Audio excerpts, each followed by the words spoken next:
السلام عليكم ورحمة الله وبركاته. وعليكم السلام ورحمة الله وبركاته. ያሲ ዞን ያሰላ ከተማ እንዲሁም የቲዮ ወረዳ የሙስሊሙን ህብረተሰብ ችግር ግምት ውስጥ በማስገባት ይህንን ሰፊ ሜዳ እምብርት ዋናው መንገድ ላይ የሙስሊሙን ችግር በመረዳት የሙስሊሞች ችግር እንዲቀረፍ ብሎ ይህንን በመስጠታቸው በራሴና በኢትዮጵያ እስልምና ጉዳዮች ጠቅላይ ምክር ቤት ከፍ ያለ ምስጋና ሊያቀርብላቸው ወዳሉ።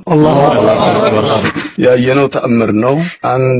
100 ካሬ ሜትር ማለት በጣም ሰፊ ነው። የአርሲ ዞን ሙስሊሞች ሰፊ ቢሆኑም ሙሉ ለሙሉ ይመጥናል ብለን አንልም። ይሄ ያልተገኘ ያልነበረ እድል ነውና እጃችን የገባውን አልምተን ቀሪውንም ደግሞ እርስ በራሳችን መጣያቁ ግድ ነው። ስለዚህ እሁድ የገቢ መሰብሰቢያ ፕሮግራም አለ የሚለውን ሰምቻለሁ። ደብዳቤም ደርሶኛል።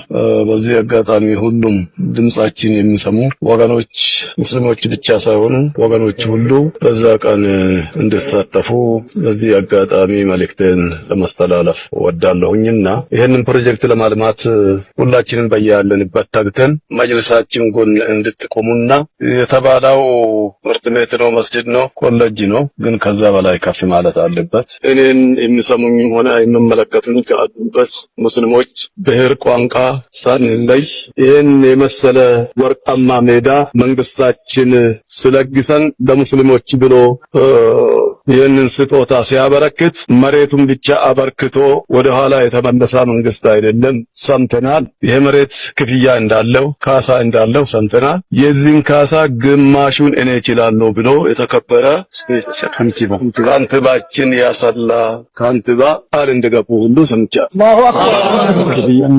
ያሰላ ካንቲባ ብቻ ሳይሆን በጎ አድራጊዎች ባሉበት፣ ነጋዴዎቻችን በያሉበት፣ ልማት ወዳጆች እና ወዳጆች በያሉበት ይህንኑ በመስማትና በመረዳት እጃቸውን ወደዚህ እንዲዘረጉ በዚህ አጋጣሚ አደራ ለማለት ወዳለሁ። አመሰግናለሁ።